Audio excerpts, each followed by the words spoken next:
The first flamingo landed on my fence just as the sun cracked open over the pasture. I was barefoot on the porch, coffee in hand, quiet morning peace ripped apart by pink plastic, and Brenda Dawson Hoa president barking orders like she owned the sky, the dirt, the cattle, and me. I yelled at her, "If you put one more of those things on my fence, I swear my bull will chase you down the driveway like a rodeo clown gone rogue." She didn't even blink, just waved her clipboard like it was a royal warrant and pointed at two guys unloading margarita machines into my front field like this was some kind of resort and not a working ranch. That moment told me everything this Saturday was not going to end well. SUV after SUV rolled up honking like they were announcing the grand opening of Disneyland. Instead of invading my land, people poured out wearing matching shirts like soldiers in an army that had never asked permission. My porch, my barn, my pond, suddenly their playground. Brenda marched right up to me, clipboard raised like a sword. "Your land has character," she said, like that was a legal term and technically you're part of the subdivision perimeter. I stared at her. I never signed anything, never agreed to anything, never even got a knock on the door. "Oh, don't be so uptight, Jim," she chirped. "We are all neighbors here," as if dragging a mariachi band through my hayfield counted as neighborly love. By the time I saw stakes being hammered next to my barn, my blood was hotter than a Texas grill. At noon, kids ran toward my pond with pizza-shaped floaties. Someone set up a welcome table by my horse pen. Lawn chairs blocked my equipment gate. I asked them to stop once, twice, 3 times, polite each time. Brenda waved me off. "It's fine." Brenda said so. That was when I realized these people weren't lost, they were entitled, and Brenda was their general, leading the charge to bulldoze my boundaries with glitter and fake smiles. So I started pulling chairs out of the driveway, blocking cars, telling every person who smiled at me, "This is private property." They shrugged every time, but Brenda said it's fine. My patience snapped like dry timber under boot heels. This wasn't a misunderstanding. Brenda planned this, betting I would fold under the weight of community spirit. She forgot one thing: this ranch belongs to my family. My grandfather fought coyotes for this land. I would fight bureaucrats for it.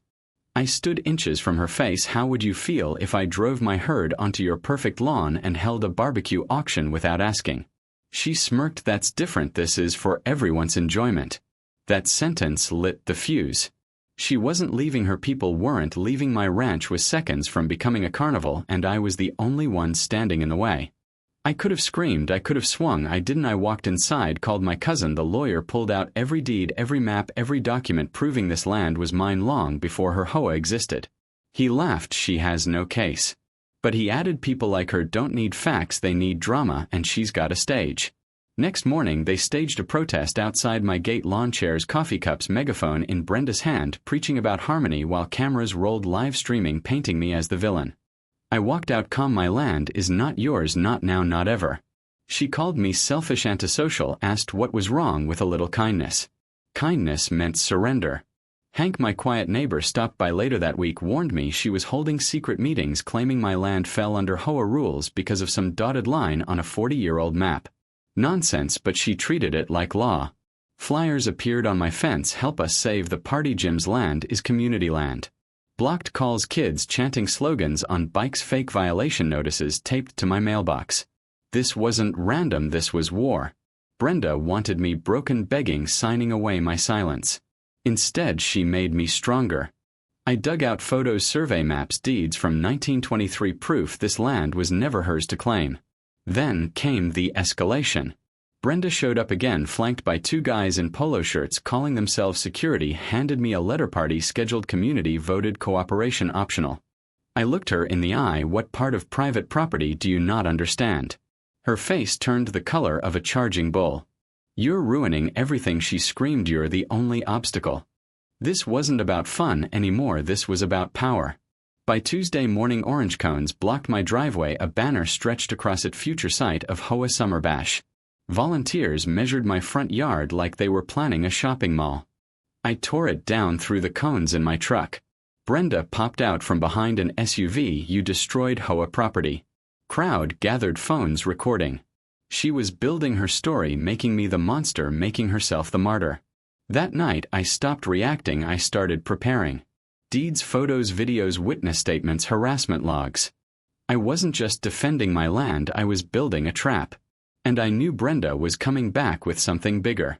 Next day, a wooden sign appeared outside my fence: "Community event, parking," arrow pointing straight onto my pasture. Cones led to where they planned toilets, picnic tables, even a bouncy castle. Brenda strutted around like a general inspecting conquered territory. I drove my truck straight at them, slammed the door. Leave in 2 minutes or the sheriff removes you. Some scattered, others shouted, we have permits. Brenda stood firm, you're terrorizing your neighbors. On my own land, being called the villain. That night Hank sent me a video. Brenda live crying crocodile tears, claimed I hated children, said I threatened to shoot trespassers. Comments flooded, monster menace, stand with Brenda. She wasn't throwing a party anymore, she was executing my reputation. I made a plan. Cameras, witnesses, lawyer. Cowboy way is fists and shouts, Brenda's way is lies and live streams. So I fought smarter. Day of the protest, dawn broke, heavy chain across my gate, signs every 20 feet, no trespassing. Sheriff knew it was coming. By mid-morning, a parade of car signs saved the party community over selfishness. Brenda stepped out, sash across her chest, megaphone raised, we stand against tyranny. 100 voices chanted behind her. I stood silent, arms crossed, let them see how ridiculous this was. They tried pushing past the chain, we have a permit. No, I said, you have a trespassing charge waiting. Brenda screeched, ownership means nothing against the will of the people. I laughed, since when did a neighborhood vote erase a deed? Mob yelled, selfish, let us in. Logic meant nothing. Then I snapped, not to rage, to ice. I held up a stack of laminated papers, my deeds, my maps, my legal proof this land is not yours. Crowd went quiet, some shifted feet, doubt crept in. Brenda grabbed the megaphone, forged documents shall rot in court. Teens unhooked the chain, chanting, take back what's ours. I stepped between them and the gate, voice louder than her speaker. Stop now. Standoff, dust swirling, eyes locked. I dialed the sheriff, loud, clear, reporting trespassing, vandalism, harassment. Whispers spread, maybe Brenda isn't untouchable. Cruiser arrived, sheriff shut her down fast. Private land, cross the line, you get arrested. Crowd melted, cars rolled away. Brenda screamed, corruption, favoritism, injustice. Sheriff walked her to her car. Silence returned, cattle load in the distance. I leaned on my truck, exhausted, satisfied. But her eyes promised vengeance. She came back harder. Machinery at my gate, crew digging, claiming community utility access, waving paper with my forged signature. Sheriff came, they left. Brenda was done with parties, now she was forging history. Hank warned me she had an investor, now claiming they would secure rights to my land. Absurd, dangerous. Weekend came, the march. Flyers everywhere, share the land, stop the lone wolf. Convoy of cars, Brenda in red suit, bullhorn screaming freedom. Crowd banged pots, chanted, stormed my gate. I stood firm, private property, turn around. Some listened, others screamed. Brenda lied, he promised us this land years ago. Sheriff arrived with backup. Disperse or get arrested. Brenda raged, this isn't over, it'll make you pay. They dragged her off again. But this time I had the weapon. Hank's recording, Brenda laughing, fake documents, easy people love a villain, party was just the start, we take the land, hell cell in frustration. Smoking gun.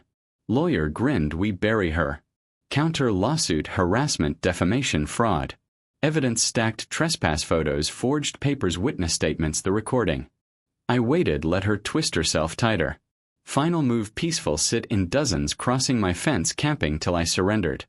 I tipped off, press, sheriff waited. Crowd arrived, Brenda leading the charge. Deputies met them, legal notices in hand.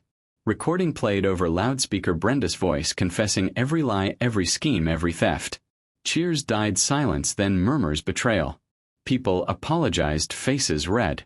Brenda handcuffed in front of her own army. Driven away, clipboard gone, crown shattered. Evenings quiet again, coffee tastes sweeter. Lawsuit won, fined, banned from HOA forever. Months later, a letter from Brenda moved towns claimed she didn't realize how far she went, not an apology, a footnote.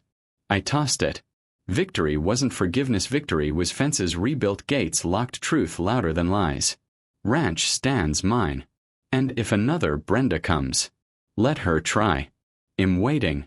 The arrest of Brenda Dawson should have been the end of it. The handcuffs, the recording played loud for everyone to hear her own voice confessing every lie, every scheme, every attempt to steal my land. It should have been enough to bury her and let peace settle back over the ranch like dust after a storm, but peace doesn't come easy when you've stared down a woman who treats rules like suggestions and boundaries like decorations.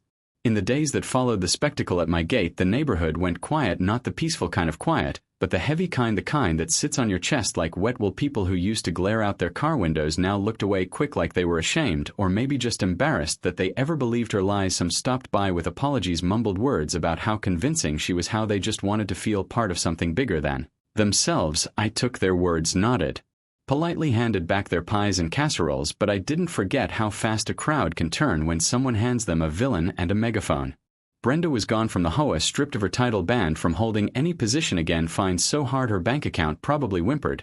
But she wasn't gone from the story, not yet. The legal machine kept grinding slow and steady. My cousin handled most of it: courtroom battles, subpoenas, motions, hearings. I showed up when I could, sat in the back quiet as stone while Brenda tried one last time to play the victim in front of a judge, weeping fake tears, blaming me, the board, her own shadow, for everything that went wrong. But this time no one clapped, no one cheered. The judge saw through her faster than a hawk spots a rabbit in tall grass, and when the verdict came down, guilty on harassment, defamation, attempted fraud, the air in that room felt lighter, like someone had cracked open a window after years of stale smoke. Watching her get escorted out, clipboard gone, suit wrinkled, face pale with real defeat, not the performative kind that was the closest thing to justice I ever thought I'd see outside of a movie. But even with her gone, the damage lingered. Fences needed fixing, gates needed replacing, signs needed repainting. The land itself felt bruised, like it had been kicked too many times by boots that didn't belong here. Neighbors who had shouted at me weeks before now offered to help fix what they broke, dropped off tools, spare lumber, even stayed late to pound in new posts. Hank became more than just the guy next door. He became the one person I trusted to sit on the porch with, share a cold drink, swap stories about the wildest things Brenda pulled, like that time she tried to claim my windmill was a community landmark, or when she sent kids to chant slogans at sunrise. We laughed harder than we should have, because sometimes laughter is the only way to stitch yourself back together after chaos. Months passed, seasons turned, the mornings got quiet again. No honking, no megaphones, no inflatable flamingos, just birdsong and cattle lowing and coffee that tasted like it was meant to be sipped slow, not gulped. Between shouting matches, I put up stronger gates, installed more cameras, posted bigger signs, not because I expected another Brenda, but because I learned the hard way that entitlement doesn't knock, it kicks down the door and smiles while it does it. One afternoon a letter came in the mail, thin envelope, cheap paper, return address from a town 3 counties over, where Brenda had slunk off to after getting voted out of every HOA within driving distance. It wasn't an apology, narcissists don't do those, not really. It was more like a footnote, a whisper saying she didn't realize how far she had gone, that losing everything made her think about what real leadership should look like, whether she meant it or was just trying to soothe her own ego. I read it once, folded it twice, tucked it in a drawer, and never thought about it again. Forgiveness wasn't necessary. Closure was knowing she could never touch this land again, never rally a mob, never twist truth into a weapon aimed at my front door. Life settled the way dirt settles after a hard rain, slow, quiet, permanent. Folks started waving when they drove past instead of glaring. Some even shouted, "Hey Jim, thanks for keeping the line," and it always made me grin because the message had finally sunk in. Boundaries matter, ownership matters, truth matters. One evening Hank and I sat on the porch watching the sun bleed orange and gold across the fields, iced tea in hand, silence between us comfortable earned. He raised his glass and said, "Hey, race to peace and private property." I clinked mine against his, felt that rare deep-rooted satisfaction, the kind you only get after you've fought something ugly and refused to bend. Brenda thought she was unstoppable, thought her charm, her noise, her army of followers would crush anyone who stood in her way, but all it took was one man, one fence, one refusal to surrender to bring her whole house of cards crashing down. And as the last light faded over the pasture, I knew one thing with bone-deep certainty: this land will always be mine, not because a piece of paper says so, but because I stood when it mattered, because I fought when it counted, because no one, not Brenda, not her followers, not her forged documents, not her live streams, not her lies, will ever take it from me again. The quiet after Brenda was gone didn't last long, not the kind of quiet you feel in your bones, the kind that settles like morning mist over the pasture. This was a different quiet, the kind that hums underneath like a wire about to snap. People stopped shouting at me, they stopped parking on my driveway, they stopped live streaming from my fence line, but they didn't stop watching every car that slowed near my gate, every neighbor who waved a little too fast, every kid who pointed at my barn and whispered something to their friend. It all told me the same thing: this wasn't over, not really. Brenda's arrest had pulled the teeth from her empire, but the body was still twitching, and someone somewhere was figuring out how to reattach the head. Hank noticed at first he always did. The man had eyes like a hawk and the patience of a man who spent 30 years fixing engines without ever raising his voice. He came by one evening as I was checking the south fence line, said, "There's talk at the hardware store, some new faces asking questions about your land, about zoning, about whether the HOA ever officially gave up claim." I didn't say anything, just kept hammering a loose post into the ground, but my hands slowed and Hank knew it. He didn't need me to answer. He just stood there quiet, letting the wind carry the rest of what he meant.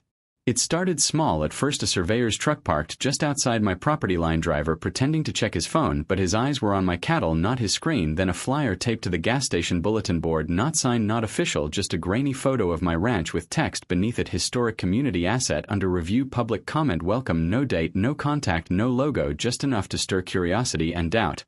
I called my cousin, the lawyer. He sighed and said, "It's classic Brenda adjacent energy. Someone learned from her playbook but doesn't have her flair for drama yet. That means they're dangerous because they're quiet." I doubled down on the cameras, moved the motion sensors closer to the road, added floodlights that kicked on at the slightest rustle in the grass. I checked the locks on the barn twice a night, slept with my boots by the door, not because I expected an invasion, but because I remembered how fast things can go sideways when you let your guard down. Then came the letter, not from Brenda this time, from the county planning office, formal tone, polite language, requesting voluntary participation in a land use compatibility study. Attached was a map with a dotted line running right through my north pasture labeled potential corridor for future community greenway access, voluntary. My boot heel. My cousin laughed when I showed him it. "They're testing you. See if you panic, if you yell, if you give them an excuse to paint you as unreasonable again. Don't respond yet, let them sweat." So I waited. And while I waited, the whispers grew louder. Neighbors who used to avoid eye contact now stopped me in the feed store, asked casual questions like, "Have you heard anything about that greenway idea, or do you think they'll try to put a walking trail through your back 40?" I answered slow, "And even no trail, no greenway, no study. This land isn't up for discussion." But the questions kept coming.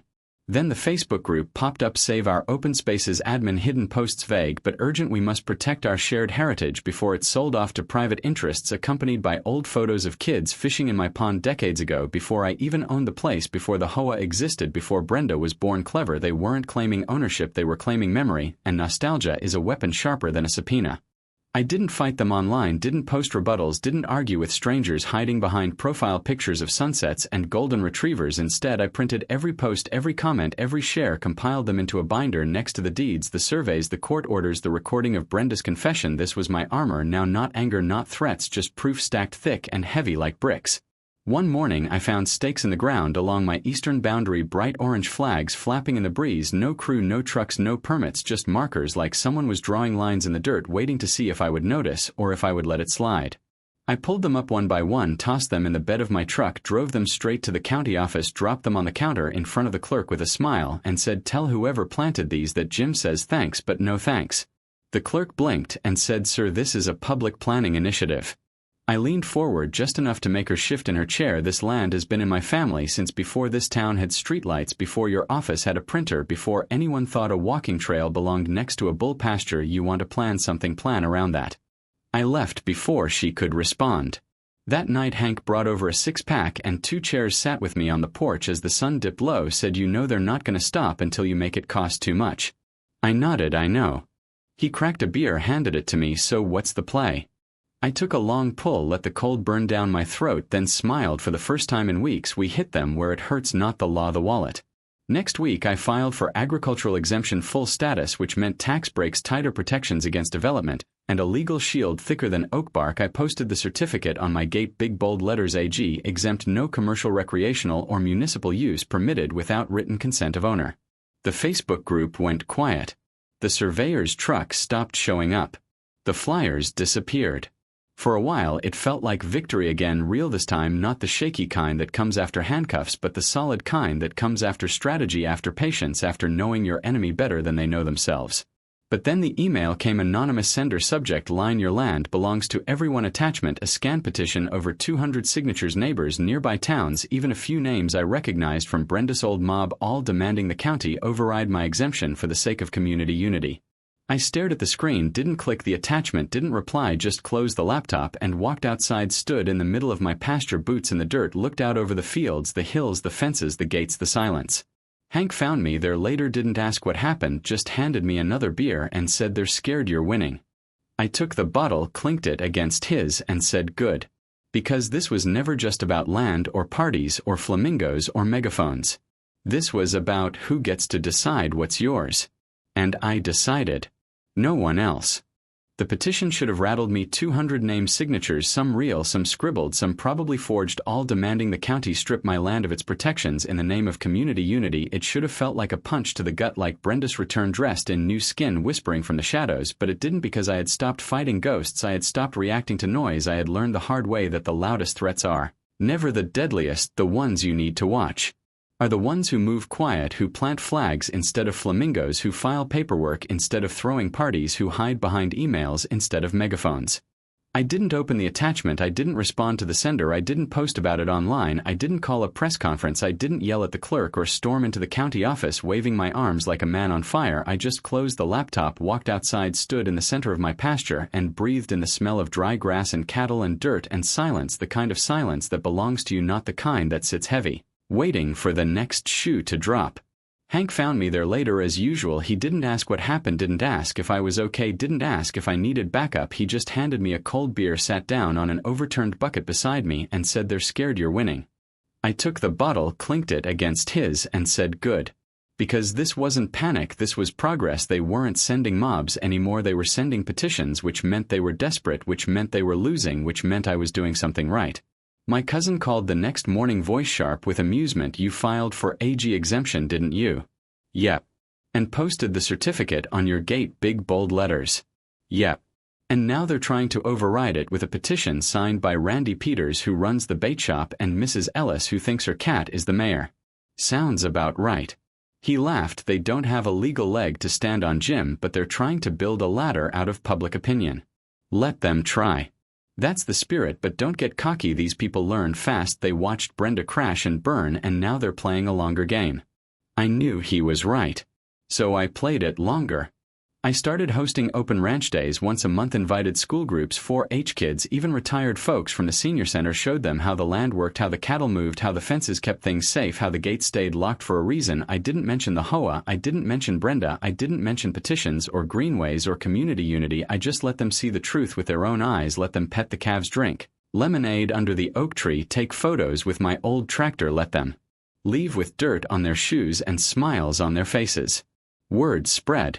The Facebook group tried to spin it, called it a publicity stunt, said I was bribing the public with free hot dogs and pony rides, but the comments underneath told a different story. My kid loved the cows, said one mom. This place is beautiful, wrote another. Used to drive past it every day, never knew what was back here, added a third.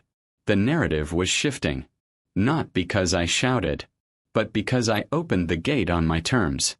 Then came the article, local paper, small section buried between obituaries and garage sale ads, headline, Forgotten Roots, one rancher's fight to preserve heritage. Beneath it a photo of me leaning on a fence post, hat, low boots, dusty sky wide behind me. The reporter had spent half a day walking the property, asking quiet questions, listening more than talking. She got it. She saw what this place was, not a battleground, not a political statement, not a symbol of resistance, just a ranch that had been here long before anyone thought to claim it, and would be here long after they were gone. The county planning office called a week later, polite voice, professional tone, "Just checking in on that land use compatibility study. Any concerns you'd like to raise before we proceed?" I said yes. "Proceed without me." Silence on the other end, then a cough. "Well, sir, the petition does carry some weight. So does a century of ownership, so does agricultural exemption, so does a court order barring harassment, so does a recording of your last president admitting she lied to steal this land. You want to talk about weight? Let's bring all of it to the table." Another pause, then "Thank you for your time, Mr. Thompson." They didn't call again. But the email did. Same anonymous sender, same subject line, "Your land belongs to everyone." This time, the attachment was a map marked with proposed trail routes, picnic zones, parking lots, even a little icon labeled Future Community Amphitheater right where my hay barn stood. I stared at it, didn't feel anger, didn't feel fear, didn't feel anything except tired of the games, tired of the pretending, tired of people who had never milked a cow or fixed a fence or woken up at dawn to check on newborn calves, thinking they had the right to redraw my life on a piece of paper. I printed the map, took it to the feed store, nailed it to the bulletin board right under the flyers for lost dogs and tractor repairs. Wrote across the top in thick black marker, "This is not a suggestion, this is not a debate, this is not your land." Left it there. No one took it down. Instead, people stopped in front of it, pointed at it, shook their heads, some laughed, some muttered, some took pictures. One man, an older fella who used to wave at me from his pickup but never stopped to talk, came up to me in the parking lot, tipped his hat, and said, "My boy showed me that map at dinner last night, said you nailed it to the board. I just wanted to say thanks for not backing down." I nodded, "Appreciate it." He paused, then added, "We all know what this place is now. No one's gonna let them take it from you." That was the moment I realized I wasn't fighting alone anymore. The war had shifted. It wasn't me against Brenda. It wasn't me against the HOA. It wasn't me against petitions or planners or Facebook groups. It was the truth against the lie. And the truth had finally grown legs. Next week, the county announced they were shelving the Greenway proposal indefinitely, citing lack of consensus and conflicting land use designations. No fanfare, no press release, no victory parade. Just a single line buried in the meeting minutes. But I saw it. Hank saw it. The feed store regulars saw it. Even the guy who used to chant Brenda slogans from his bicycle saw it. Peace didn't come roaring back like a cavalry charge. It crept in slow like sunrise spilling over the hills, quiet, steady, permanent. I still check the cameras every night. I still lock the barn. I still keep my boots by the door. But I don't flinch when a car slows near my gate. I don't tense when the phone rings. I don't scan the horizon for pink flamingos or megaphones or orange steaks. Because the battle isn't coming back. It doesn't dare. This land is mine. Not because I won, but because I refused to lose. The land doesn't forget, even when the people do. It remembers the weight of boots that didn't belong, the hum of generators where silence used to live, the sting of lies shouted over fences now patched and repainted. It remembers the fear, the anger, the nights spent listening for tires on gravel or voices rising in the dark, but it also remembers what came after, the quiet that settled like dew, not forced, not fragile, not waiting to be broken, but earned, thick, rooted, unshakable, the kind of quiet that only comes after you've stared down every storm and refused to bend. They stopped testing me after the county shelved the Greenway proposal. No more anonymous emails, no more survey stakes, no more Facebook campaigns dressed up as civic duty. The petition vanished from circulation. The map I nailed to the feed store bulletin board stayed up for weeks until it yellowed at the edges, and someone finally took it down, not to throw it away, but to frame it. Local diner now hangs it behind the counter next to the faded photo of the town's first tractor parade. Folks point at it when they order pie, say that's Jim's place, you know, the one that stood its ground.